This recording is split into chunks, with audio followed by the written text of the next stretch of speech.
Peux-tu me passer le vin, s'il te plaît? Excellent.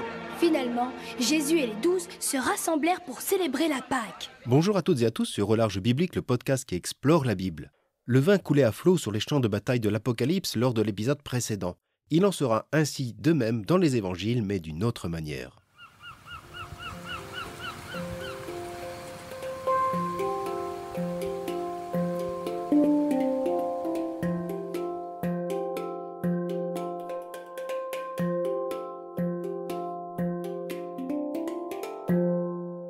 Tout d'abord, je m'excuse par avance, comme vous pouvez l'entendre, je suis un peu pris du nez, entre autres. Alors j'espère que cela ne nuira pas à cette écoute. Et on m'a demandé, mais pourquoi tu as commencé par la fin, l'Apocalypse, c'est-à-dire par le dernier livre de la Bible?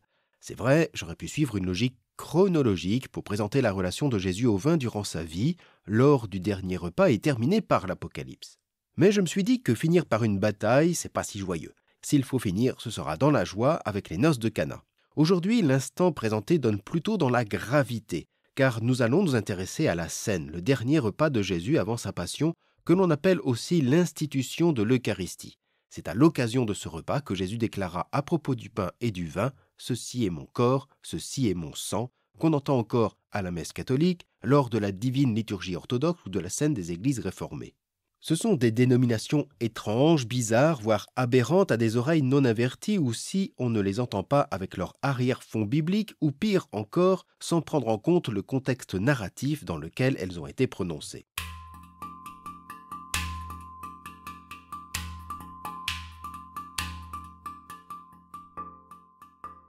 C'est avec saint Paul qu'on a le plus ancien témoignage sur ce passage et c'est même le seul passage développé de la vie du Christ raconté par saint Paul. On a donc avec lui 4 versions qu'on va trouver dans la première lettre de Paul aux Corinthiens au chapitre 11, une lettre écrite vers l'an 58, une autre version qu'on va trouver chez Marc qui sera reprise par Matthieu, une autre version donnée par Luc, proche de celle de Paul, et enfin une évocation du vin et du sang du Christ au chapitre 6 de l'évangile de Jean. Ces récits assez différents ne sont pas des reconstitutions précises du dernier repas de Jésus, mais ils veulent donner déjà des interprétations liturgiques et théologiques de son dernier repas et surtout de sa passion. Leurs différences ne s'opposent pas, mais donnent des éclairages différents.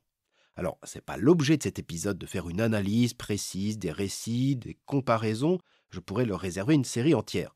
Ici, nous allons nous intéresser à la place du vin dans la narration de ce dernier repas que les évangiles synoptiques associent à un repas pascal juif, le Seder Pessah. En lui donnant ce cadre liturgique, les évangélistes donnent déjà à comprendre ce vin avec une valeur religieuse et symbolique forte.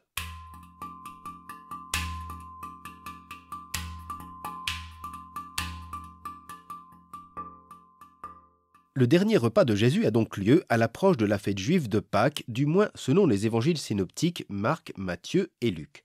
Tous les évangiles le situent le jeudi de la semaine de Pâques. Pour les synoptiques, il a lieu la veille de la Pâque juive, durant laquelle Jésus sera crucifié. Le repas est donc associé au Seder de Pâques. Il en est autrement chez Jean qui place la date de Pâques durant le sabbat, c'est-à-dire le samedi. Et la majorité des exégètes penchent pour l'historicité de cette chronologie. Mais bon, ce qui nous intéresse, ce n'est pas la reconstitution des faits historiques, mais le cadre interprétatif des synoptiques qui assimilent le dernier repas de Jésus à un repas de Pâques, une Pâque juive appelée le Seder Pessah, Seder pascal. Alors, je ne pourrai pas tout dire, mais je voudrais vous donner quelques éclairages.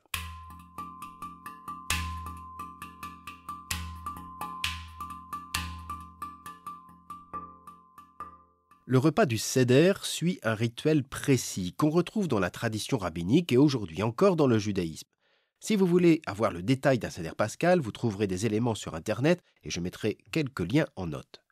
La fête de Pâques célèbre au 14 Nissan du calendrier hébraïque, c'est-à-dire vers mars-avril, la sortie d'Égypte au temps de Moïse et des Hébreux, une fête qui commémore donc la libération des fils d'Israël par le Seigneur.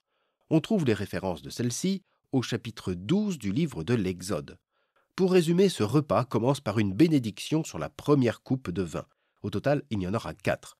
Le repas comporte aussi la bénédiction et la fraction du pain azim sans le vin, pour rappeler celui des Hébreux avec aussi les herbes amères.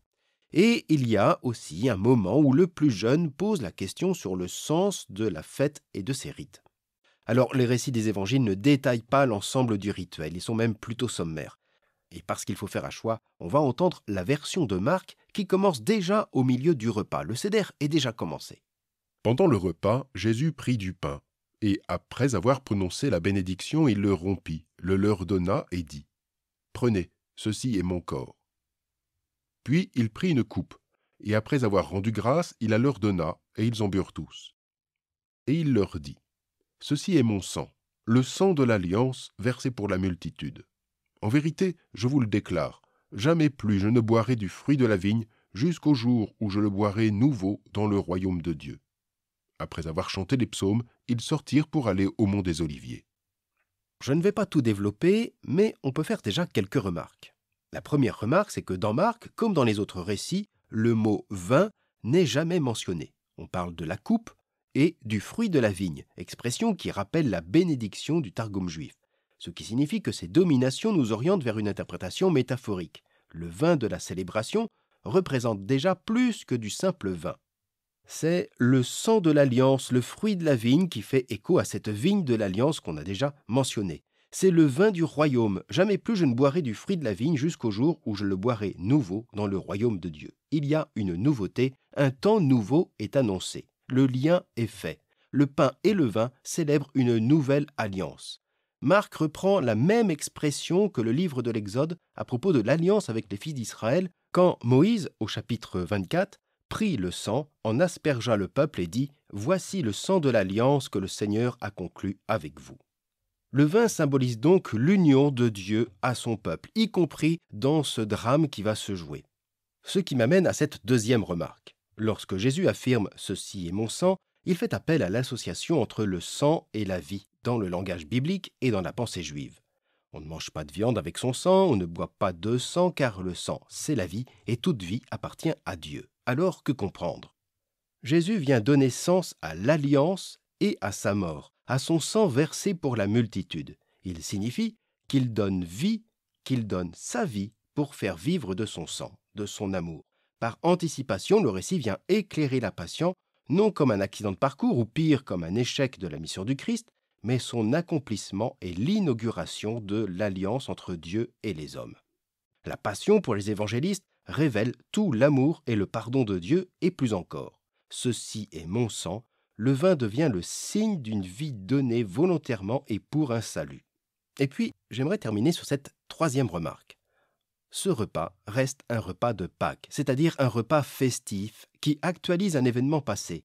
Il célèbre la sortie d'Égypte, la libération des Hébreux, mais il célèbre aussi dans la foi la présence libératrice de Dieu au sein de la vie du peuple croyant. La célébration affirme l'action actuelle de Dieu, et Jésus réinterprète la Pâque juive. Pour les chrétiens, pour qui Jésus est le Christ et le Fils de Dieu, sa mort est destinée à manifester une libération, une Pâque. La croix n'est plus un drame, c'est une bonne nouvelle dans le sens où elle vient apporter une espérance inouïe qui va naître avec la croix et la résurrection. Le vin, rappelons-le, est une boisson de fête et de célébration. La mort de Jésus n'apporte pas la colère ou la culpabilisation, mais elle apporte l'alliance et l'espérance, une joie pascale, ici déjà un peu en filigrane, c'est vrai.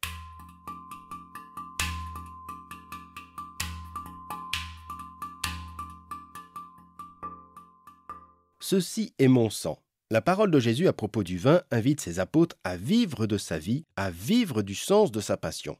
Ce n'est pas un repas mortuaire, c'est un vin qui a certes une connotation dramatique à l'approche de l'arrestation de Jésus, mais justement c'est aussi un vin qui invite à saisir pleinement ce royaume qui s'inaugure dans une vie donnée librement et par amour. Eh bien cette joie, elle nous sera encore éclairée et montrée lors de notre prochain épisode sur les noces de Cana. Alors, je sais que j'ai été un peu léger sur ce vin, et ce n'est pas seulement une question de santé.